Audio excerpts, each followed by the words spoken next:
Soru sormak çok güzel bir alışkanlık. Ancak bazen sorularımızla karşı tarafı kırabiliriz ya da öfkelendirebiliriz. O yüzden iyisi mi siz meraktan kurdeşen de dökseniz mümkünse şu 10 soruyu sormayın. Neden evli değilsin? Ya da neden sevgilin yok? Böyle soranlara ben de şunu sormak istiyorum. Neden bu kadar patavatsızsın? Evet, karşınızdaki kişi yeni boşanmış olabilir, travmatik bir ilişkiden çıkmış olabilir, acı çekiyor olabilir. Ya da tam tersi belki o da mutlu bir birliktelik istiyordur, ciddi bir birliktelik istiyordur ancak karşısına uygun kişi çıkmamış olabilir. Ya da bunların hiçbiri değildir.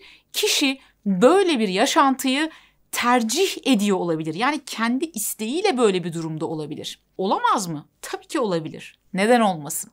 Ancak biz bu soruyu sorduğumuzda mesela kişi o sırada gerçekten bu durumdan dolayı üzgünse, yani evliliği bittiği için ya da ilişkisi bittiği için ya da tam tersine bir ilişkiye sahip olmadığı için kendisini üzgün hissediyorsa ona sorulan bu soru daha da üzülmesine ve adeta yarasının yeniden kanatılmasına sebebiyet verecek. Bu yüzden bu çok da hoş olmayabilir. Öte yandan kişi bunu tercih etmiyorsa, yani daha doğrusu bir ilişkiyi tercih etmiyorsa, o sırada yalnız kalmayı tercih ediyorsa, biz bu soruyu ona sorduğumuzda sanki işte bu kararından dolayı onu yargılıyormuş gibi davranmış oluyoruz. Yani yargılanmış hissetmesine yol açabiliriz. Sanki bekar olmak ya da yalnız olmak bir hastalıkmış ya da anormal bir durummuş gibi hissetmesine yol açabiliriz.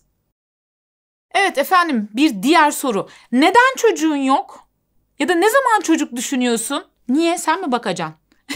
Neden bu kadar çok soruyorsun? Efendim, karşımızdaki kişi çocuk istemiyor olabilir. Herkes çocuk doğurmak zorunda değil. Öyle değil mi? Tercih etmiyor olabilir. Öte yandan belki de kendini hazır hissetmiyordur. Yani bu ciddi bir sorumluluk. Yani çocuk sahibi olmak öyle hadi hemen şimdi yapalım diyebileceğimiz bir şey olmayabilir. Çünkü ciddi bir sorumluluktur. Bu sorumluluğa hazır hissetmiyor olabilir. Evliliğiyle ilgili belki emin değildir. Ya da belki de kendisi de çocuk istiyor.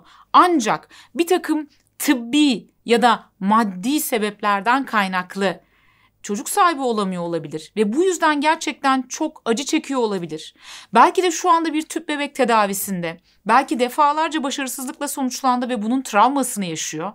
Ve siz bu soruyu sorduğunuzda bunun üzerine bu soruların sorulması kişiyi gerçekten çok çok incitebilir, çok incitici olabilir. Düşünsenize, belki de bu sorunuzun ardından kişi gözyaşlarına boğulacak. Ya da boğulamasa bile kendi içinde o gözyaşlarını içine akıtacak ve siz bu gereksiz merakınızla bir insanın üzülmesine, kırılmasına ve incinmesine yol açacaksınız. Efendim, bir diğer rahatsız edici olabilecek soru. Kiran ne kadar ya da maaşın ne kadar?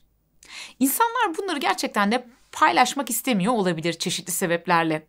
Bu yüzden eğer finansal bir analiz yapmayacaksanız, yani amacınız bu değilse, borç istemeyecekseniz, ne bileyim bunun gibi sebepler yoksa bu soruyu sormak pek iyi bir fikir olmayabilir. Kilo mu aldın sen? Evet, bu soru gerçekten de bazı kişiler için çok rahatsız edici olabilir. Yani tut ki kilo aldım. Niye sordun? Mesela bana kilo almanın ne kadar sağlıksız olduğunu mu söyleyeceksin? Yani gerçekten de çok yaratıcı. Sence bunu bilmiyor olmam ya da daha önce duymamış olma olasılığım var mı? Yok. O zaman neden soruyorsun? Fatih Sultan Mehmet ne güzel söylemiş. İnsanlara dinin nedir? Namaz kılıyor musun? Oruç tutuyor musun? Gibi Allah'ın kula soracağı soruları sormayın. İnsanlara aç mısın?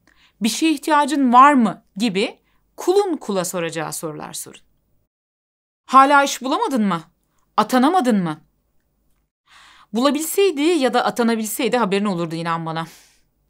Bakın, özellikle uzun süren iş arama süreci, uzun süren işsizlik dönemleri bazı kişiler için, hatta çoğu kişi için oldukça yıpratıcı olabilir. Böyle bir durumda kişilerin sürekli olarak bu sorularla maruz kalması onlar adına yıkıcı olabilir. Bu yüzden bırakın konuyu gerekirse onlar açsın. Siz sormamaya çalışın.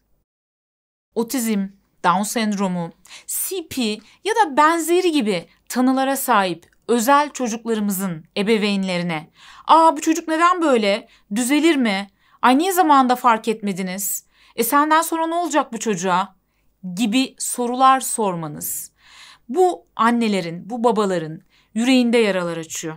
Hele bir de çocuğu garipseyen ya da çocuğa acıyan bakışlarınız bu sorularınıza eşlik ediyorsa o anne ya da babanın acısını ikiye katlamış oluyorsunuz. Bunun yerine belki de o çocuğu sevmeye çalışmak, o çocukla iletişime geçmeye çalışmak, o çocuğa gülümsemek çok çok daha iyi bir fikir olabilir. Bırakın eğer anne ya da baba isterse size çocuğun özel durumu ile ilgili bilgi versin. Herhangi bir fiziksel farklılığı, kusuru ya da engeli olan birisine "Aa, ne oldu buraya böyle? Niye böyle? Burası neden böyle?" gibi sorular sormak kadar patavatsızca bir şey olamaz sanırım. Açıkçası ben bu soruları sadece çocuklar soruyor zannediyordum ama yetişkinlerden de epey soranlar varmış. Neden boşandınız? Neden ayrıldınız? Ya, o kişiye çok yakın değilseniz eğer bu soruyu sormanızı pek tavsiye etmiyorum. Zira bu gibi şeyler gerçekten çok çok özel konular. Yani hatta ilişki içerisindeki sadece 2 kişiyi ilgilendiren ve sadece belki 2 kişi için anlamlı gelebilecek konular. Dolayısıyla bu gibi sorular diğer insanlar için son derece rahatsız edici olabilir. Öte yandan onların sunduğu gerekçeler size saçma da gelebilir. Çünkü siz sonuçta o ilişkinin içerisinde değildiniz. Bundan kaynaklı dediğim gibi eğer çok yakın değilseniz neden ayrıldınız, neden boşandınız gibi soruları çok tercih etmemenizi öneriyorum. Öte yandan travmatik bir durum söz konusuysa, gerçekten acı dolu bir durum söz konusuysa yine o kişinin yarasına tuz basmış oluyoruz bu sorumuzla. Efendim, bir taziyeye gitmişsinizdir ya da bir kişi size bir yakınını kaybettiğinden bahseder. Ardından merakınıza yenik düşersiniz ve o soruyu sorarsınız. Nasıl oldu? Özellikle yakınını kaybetmiş insanlar için o anı tekrar tekrar anlatmak zorunda kalmak ya da o konuyla ilgili konuşmak zorunda kalmak yıpratıcı olabilir. Dolayısıyla mümkün mertebe bu soruyu sormamaya çalışın. Ancak ben çok merak ediyorum, meraktan kurdeşen dökeceğim, illa sormam lazım, sormazsam olmaz diyorsanız o zaman da mümkün mertebe belki biraz daha uzak ilişkisi olan, yani o kişiyle ilişkisi biraz daha uzak olan ve konudan haberdar olan bir kişiye sormak daha iyi bir fikir olabilir. Evet, bu arada bu sorular bazı insanlar için son derece rahatsız edici olabilirken bazıları o kadar da etkilenmiyor olabilir. Dolayısıyla kişiden kişiye, durumdan duruma göre bu soruların rahatsız ediciliği evet değişebilir. Ancak genel anlamda insanların çoğunluğuna baktığımızda evet bu sorular rahatsız edicidir diyebiliriz. Bu arada bana rahatsız edici bir soru sorulduğunda ben de onlara bir soruyla cevap veririm. Mesela şöyle derim: "Neden bunu sordun? Ya da bunu neden öğrenmek istiyorsun?" Genellikle bu soruyu sorduğumda kişiler sordukları soruyu unutuverirler ve konu dağılır ve ben de bu saçma soruya cevap vermekten kurtulurum. Belki sizin de işinize yarar, paylaşmak istedim. Sizi en çok rahatsız eden sorular hangileri? Gerçekten çok merak ediyorum. Yorumlara yazarsanız seviniriz. Belki bu yorumlardan hatta yeni bir istatistik oluştururuz ve bu videonun ikincisini çekeriz. Sizi en çok rahatsız eden sorular hangileri? Bunları yorumlara lütfen yazın. Bu arada kişisel gelişim ve psikoloji ile ilgili her hafta 2 yeni video yüklediğimiz kanalımıza abone olmayı, videoyu beğenmeyi ve bildirim zillerini açmayı lütfen unutmayın. Hoşça kalın.